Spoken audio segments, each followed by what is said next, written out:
Kasabay ng unang araw ng taong 2024, nagdesisyon kaming bisitahin ang mall na malapit sa bahay.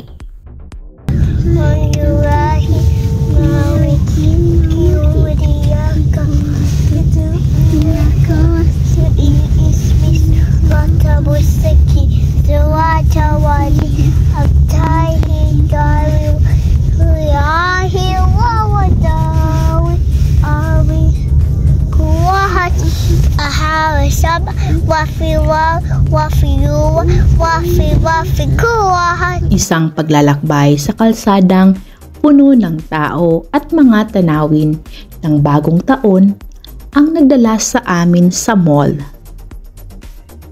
Nakakatuwang isipin na bagong taon, bagong kabanata, at ang simpleng pagpunta namin sa mall ay saksi sa unang hakbang namin sa 2024.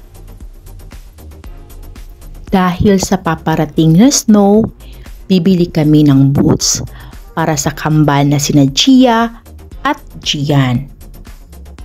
Alam nyo ba na ang mall na ito ay itinayo at pag-aari ng gobyerno? Ang mga kumpanya lang ang nag-list dito. Bago bumili ng boots, nag-decide kaming kumain muna ng kanilang paboritong donut na Krispy Kreme. Nang dumating ito dito sa Bursa Turkiye, ito na ang kanilang paboritong donut. Kaya kung andito kami sa mall, hindi pwedeng hindi sila kakain dito.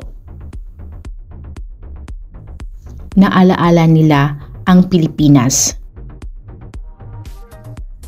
Magkahawak sila ng kamay ng kanilang papa.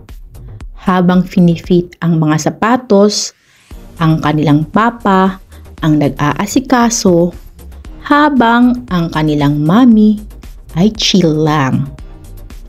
Si Gia, pink ang napili dahil ito ang paborito niyang kulay.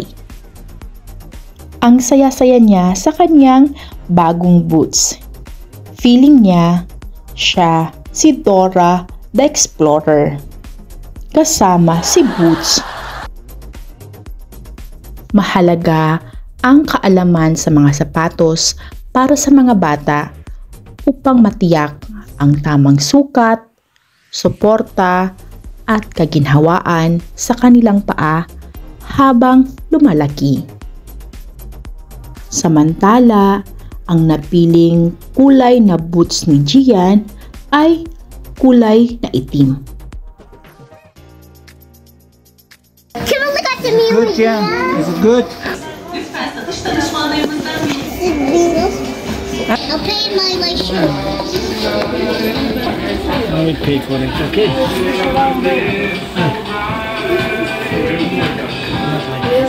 Pagkatapos bumili, nagutom sila kaya't nag-decide kaming kumain sa paboritong resto nila dito sa mall.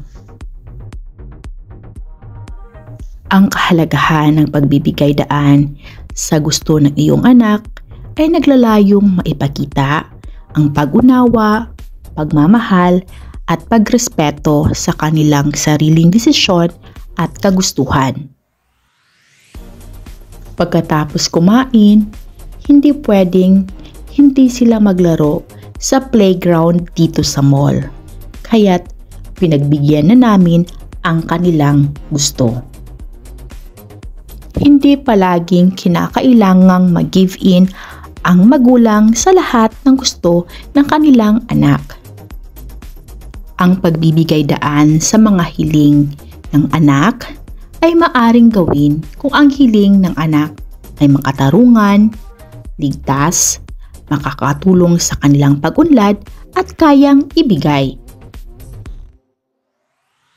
Subalit, may mga pagkakataon din na mahalaga ang pagtuturo ng mga prinsipyo at pagbibigay ng tamang gabay.